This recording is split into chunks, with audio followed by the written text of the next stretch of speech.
4 young men in search of a hiding place in forests of the high Sierras. In the back of their truck, the body of a teenager.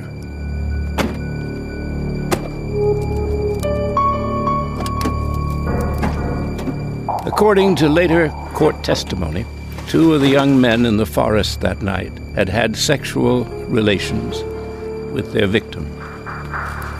All hell had broken loose at a party when someone blurted out that their girl, the girl everyone knew as Gwen, was transsexual.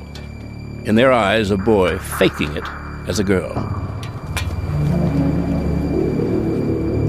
With one of her former lovers screaming out, "I can't be gay, I can't be gay," Gwen was kneed, punched, beaten over the head with an iron skillet, and finally strangled with a rope. They dumped Gwen's body in a shallow grave and crushed it down with rocks. Her face was caved in. You couldn't even tell that this was my child anymore. The bruises are just, it's horrible, horrible. I mean, you could tell that she had been beaten. During her transitioning, this was my biggest fear. That she would be at the wrong place at the wrong time, and someone would discover that she wasn't a she and would have male anatomy and kill her. Hate kills, and it killed my daughter.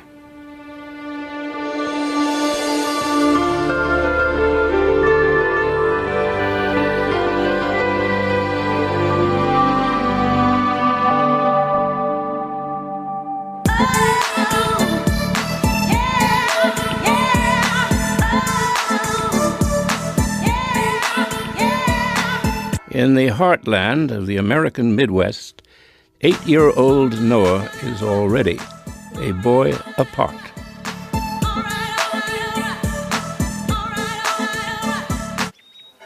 Midwest America is a real difficult place for a child like Noah.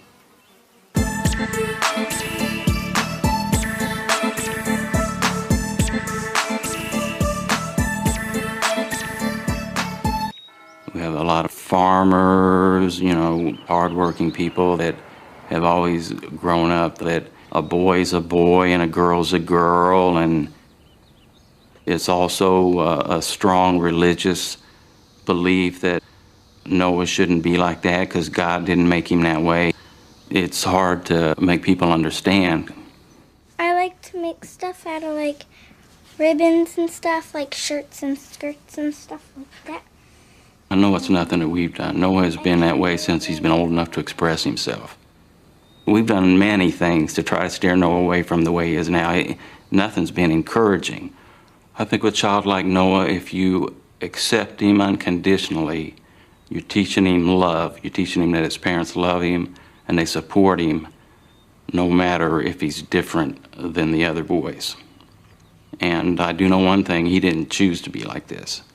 You put it like this, put it in the back, then you twist it in the back, pull on it like that, put it up here and tie it. Were you worried about this? Yeah, I was very worried about Noah. I didn't want him growing up, being liking girl stuff or whatever, thinking he was a girl. Nobody wants their son to grow up like that. Then you've got to keep on wrapping it around until there's nothing left of it. And then you've got to tuck it in so it stays. Then you have a skirt. It would be very much relief if Noah, when his hormones kicked in, that he just started acting like the rest of the boys. It would be a relief to me because I know the main thing, his life would be a heck of a lot easier. I'll have this be... Noah's mother, Michelle, and her present husband, Mike. Did I not give you 2? Noah's older brother, Luke, a boy like any other boy. For the sake of the children, the adults agreed to put their differences behind them and build a relationship that would make the boys feel equally at home in either household, their fathers or their mothers. Not the only decision that makes this family special. We don't know a single other family that deals with these issues. We're working it all out ourselves, and then when I have my family that's saying, the family I was raised in, that's saying you're doing it wrong, and I feel so much in my heart that I'm doing it right, sometimes it's overwhelming. Why do your family think you're doing the wrong thing? We're a Christian family, and that's what the Bible teaches literally, specifically. I think in Deuteronomy it says that men are not to wear women's clothing. In Genesis it says God made a man and a woman so that they might procreate. This is exactly what it says. No matter what was written in the Bible or any historical document, I can't believe in a God who would not love my Noah for exactly the way he is. I hope that he will be grounded enough in who he is to be able to withstand that and just be himself and say, I am who I am. You're the one that has the problem. He gets teased, boys and even girls come up and ask him, are you a girl?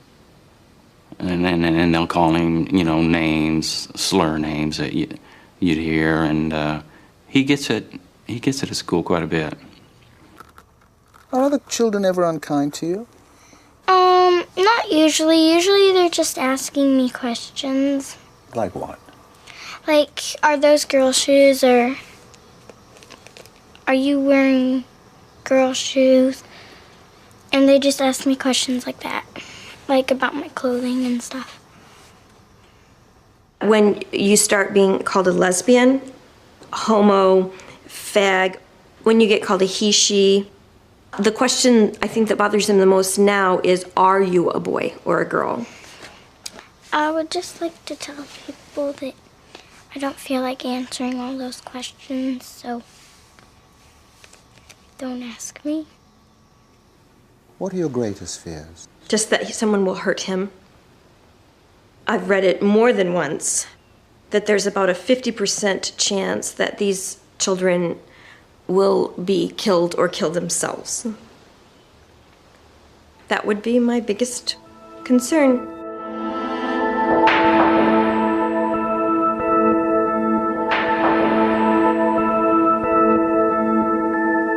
The violence against our community of transgender women tends to be really just over the top and angry and horrible.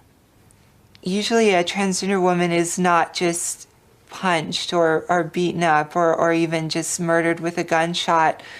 There are transgender women who are shot with machine guns until they're just pieces of meat, until they're unrecognizable. There are women who are stabbed 30, 40, 50 times and then set on fire.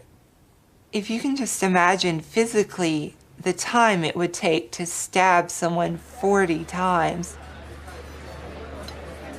An everyday scene. 4 friends out for lunch. On the surface, nothing remarkable. Nothing to suggest that 2 of these women are at risk, and never more so should they fall in love. In 1999, I met a soldier named Barry who was able to see me as the woman I am and who loved me for the person that I am. At a certain point, his fellow soldiers discovered that the girlfriend that he talked about so much was a transsexual. They discovered that I was transsexual. This all culminated in his murder on July 4th in 1999. They beat him to death with a baseball bat in his sleep. We bring out a certain fear and a certain anger in some people who interact with us because suddenly they find themselves questioning themselves or worrying about how their response to us affects their identity. Suddenly something that they thought was a bedrock part of their identity has been challenged. Hey Cal, I'm looking at your board. Andrea and Calpurnia run a website serving the transgender community, offering advice on everything from medical and legal issues to fashion and makeup. Their personal histories defy simple classification: male, female, hetero, homo. people always assume that this is all about sex. And certainly we are all sexual beings in some way or another, but that's not the entire story. People transition for a lot of reasons. One of the confusing things in my own case for some people is that I'm attracted to women, and so they think, oh, why would you do all this if you were attracted to women? And I think it really points out that this isn't about who you want to be with, it's about who you are. People want to have this nice, simple, black and white, binary world where everything's easily compartmentalized. But there's always going to be people who challenge those categories, and that's what we do with gender and sex and sexuality.